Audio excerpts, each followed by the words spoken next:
يسعدني ويشرفني أن أرفع أسمى آيات التهاني والتبريكات إلى مقام حضرة صاحب الجلالة الملك حمد بن عيسى آل خليفة عاهل البلاد المفدى القائد الأعلى حفظه الله ورعاه، وإلى صاحب السمو الملكي الأمير خليفة بن سلمان آل خليفة رئيس الوزراء الموقر حفظه الله ورعاه، وإلى صاحب السمو الملكي الأمير سلمان بن حمد آل خليفة ولي العهد نائب القائد الأعلى حفظه الله ورعاه، بمناسبة الذكرى 14 لتأسيس الحرس الوطني. الفريق الركن محمد بن عيسى آل خليفة رئيس الحرس الوطني وجميع منتسبي الحرس الوطني. يستهل الحرس الوطني عامه 14 متصلا بأول نشأته وبتاريخ مسيرته الوطنية، ومتواصلا مع ذات الضرورة الوطنية والتاريخية الحاسمة التي جاءت بالحرس الوطني كقوة عسكرية تساهم في الحفاظ على سيادة المملكة وتأمين الاستقرار والأمن لمن يعيش على ثراها الغالي. إن الحرس الوطني وعلى مدار 14 عاما اتسم بالشمولية والذاتية في إدارته العسكرية والإدارية والقانونية التي هيأت تطوير وخلق منظومة متكاملة ليصبح صرحا شامخا في الاستجابة لنداء الواجب والمحافظة على أمن الوطن، تجسيدا للخطط العسكرية والرؤى الاستراتيجية لقائد الوطن حضرة صاحب الجلالة الملك حمد بن عيسى آل خليفة عاهل البلاد المفدى القائد الأعلى حفظه الله ورعاه.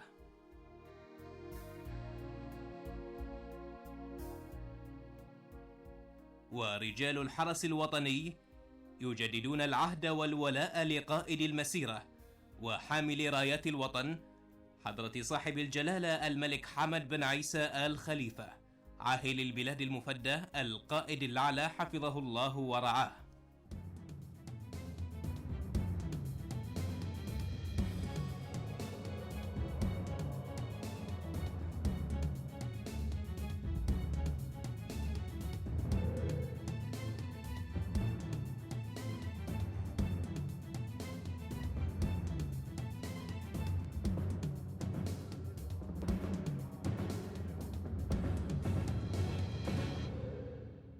وبحمد الله فإن قوة الدفاع والحرس الوطني والأمن العام تسير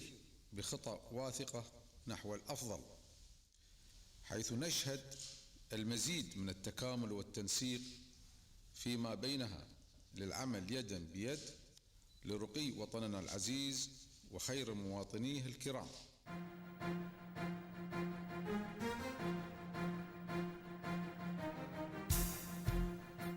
تنفيذا لتوجيهات حضرة صاحب الجلالة الملك حمد بن عيسى آل خليفة عاهل البلاد المفدى القائد الأعلى حفظه الله ورعاه لقيادات القوات المسلحة البحرينية في الحفاظ على نهضة ورفعة البحرين وحماية مكتسبات الوطن وسلامة أمنه ومواطنيه. وتجسيدا لهذه التوجهات تابع الفريق الركن سمو الشيخ محمد بن عيسى آل خليفة رئيس الحرس الوطني مجرى التمرين الميداني حسم العقبان الذي شارك به الحرس الوطني إلى جانب قوة الدفاع ووزارة الداخلية، حيث يهدف هذا التمرين إلى تنسيق المهام والواجبات في التعامل مع الأحداث الميدانية من خلال التدخل السريع وحفظ الأمن في المنشآت ومكتسبات الوطن الحيوية.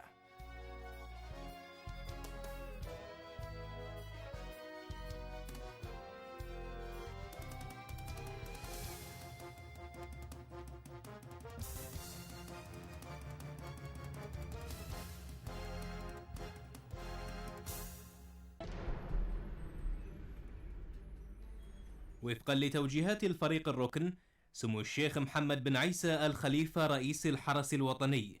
في تعزيز مستويات الجاهزية القتالية وتهيئة أسلحة وحداته العسكرية للقيام بواجباتها الأمنية في مواجهة الظروف الطارئة، نفذت السرية الخاصة بمشاركة وحدات الحرس الوطني التمرين التعبوي الذي ظهرت من خلاله الكفاءة في المهارة الميدانية في الرماية بالذخيرة الحية لإصابة الأهداف المعادية، والتعامل السريع والحاسم معها باستخدام مختلف رمايات الأفراد والآليات العسكرية.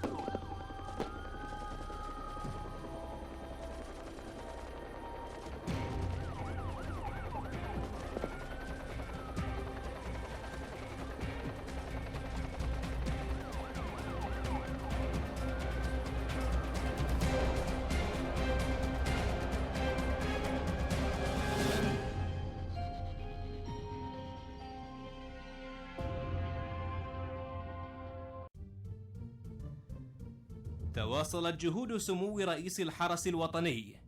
في تنمية قطاعات الحرس الوطني لتشمل الجانب الرياضي، لما له أثر في تنمية قدرات منسوبيه الرياضية وفق برامج تدريبية رياضية مدروسة لإقامة الفعاليات الرياضية لوحدات رئاسة الحرس الوطني.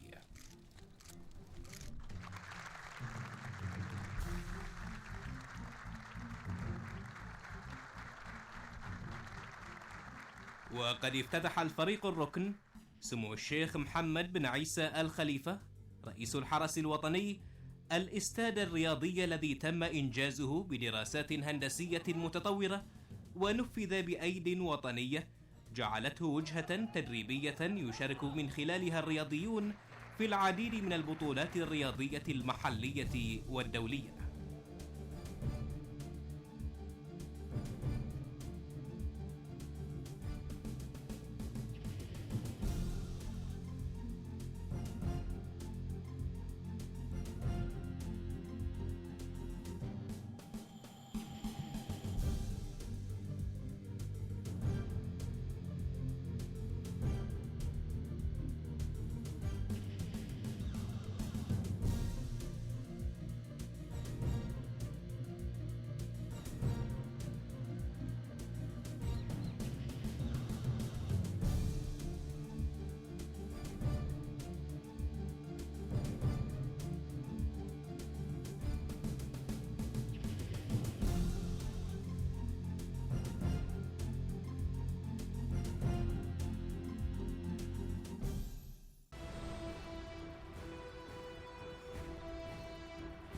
تقديرا لإسهام منسوبي الحرس الوطني وتفوقهم البارز في خدمة الميدان وعطائهم المتميز لوطنهم والقيام بواجباتهم بأعلى درجات الوفاء والإخلاص، أنعم الفريق الركن سمو الشيخ محمد بن عيسى الخليفة رئيس الحرس الوطني بنوط الخدمة العسكرية من الدرجة الأولى للضباط والثانية للأفراد.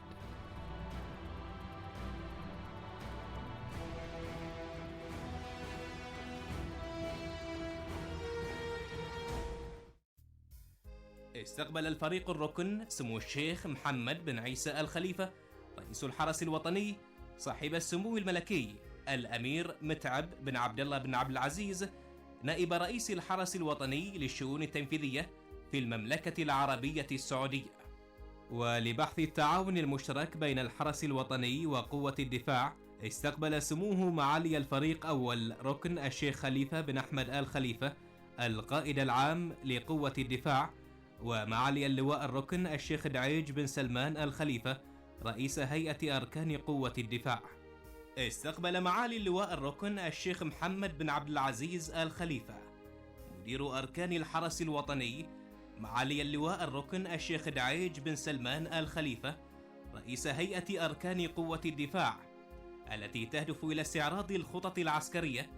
في إجراء التمارين المشتركة بين الحرس الوطني وقوة الدفاع.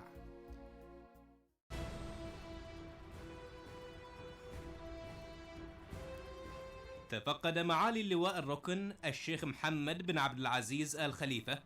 مدير أركان الحرس الوطني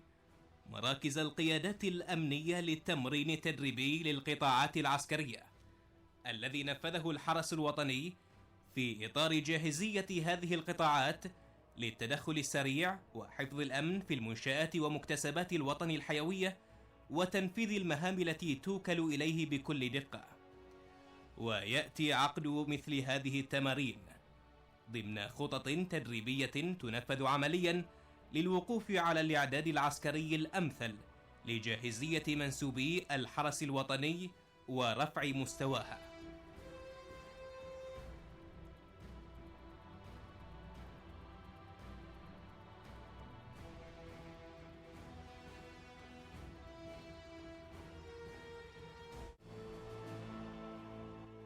كما تابع معاليه توجيهات سمو رئيس الحرس الوطني في إجراء التمارين الإدارية والدعم الميداني لوحدات الحرس الوطني على مختلف المستويات من خلال الدور المهني لوحدة الإسناد الإداري في تنفيذ مهامها العملية في دعم وحدات الحرس الوطني فنيا وإداريا.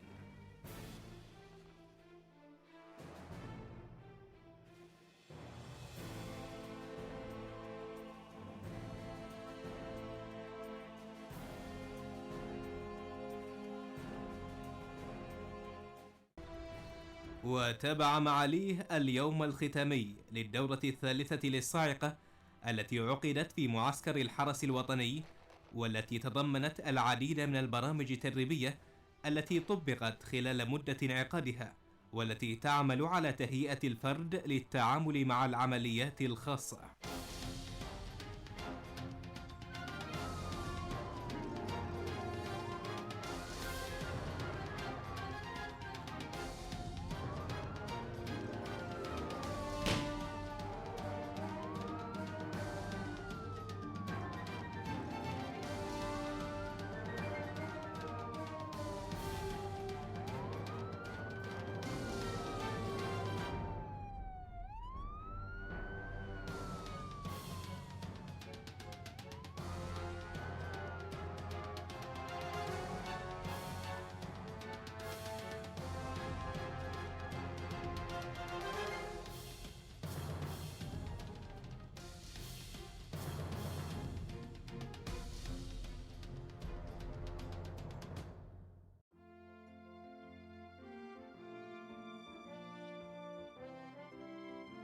امتدادا للبطولة الأولى للرماية التي أطلق إشارة البدء لها الفريق الركن سمو الشيخ محمد بن عيسى الخليفة رئيس الحرس الوطني، التي لها دور كبير في رفع مستوى الرماية لمنسوبي الحرس الوطني. وتتابعا مع هذه الإشارة، راعى معالي اللواء الركن الشيخ محمد بن عبد العزيز الخليفة مدير أركان الحرس الوطني البطولة الثانية للرماية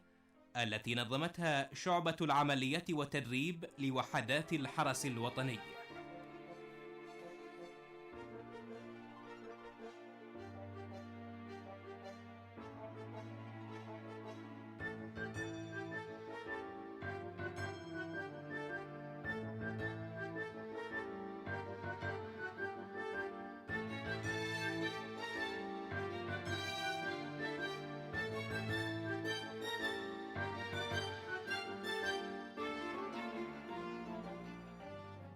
رعى معالي اللواء الركن الشيخ محمد بن عبد العزيز الخليفة مدير أركان الحرس الوطني تخرج دورة الأمن الداخلي التي عقدت في معسكر الحرس الوطني ضمن برامج تدريبية تسهم في تدريب منسوبيها وتهيئتهم للقيام بمهامهم بأعلى المستويات.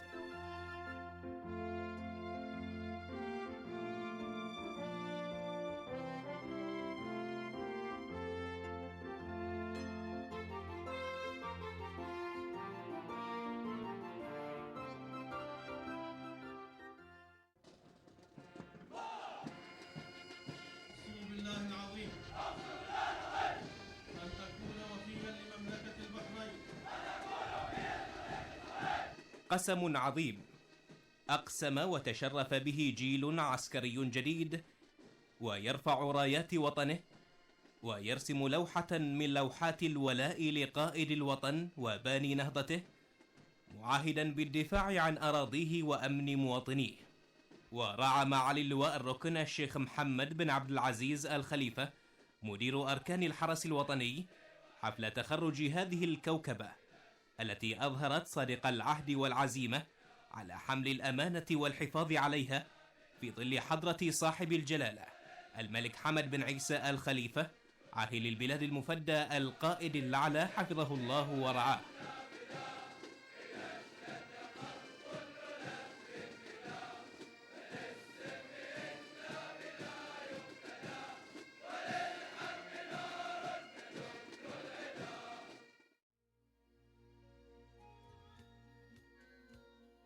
ومع عامه 14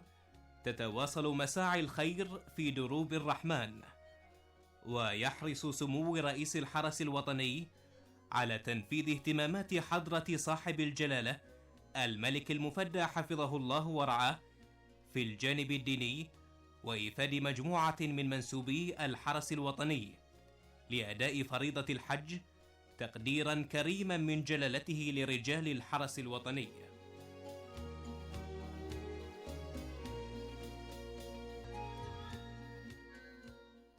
وللارتقاء بالمستوى الإيماني لمنسوبي الحرس الوطني، رعى معالي اللواء الركن الشيخ محمد بن عبد العزيز الخليفة مدير أركان الحرس الوطني المحاضرة الدينية التي ألقاها فضيلة الشيخ الدكتور إبراهيم بوبشيت من المملكة العربية السعودية في جامع الحرس الوطني، حيث نهجت شعبة الإرشاد والثقافة والتوثيق على تنظيم العديد من الدروس الدينية والتربوية والتثقيفية.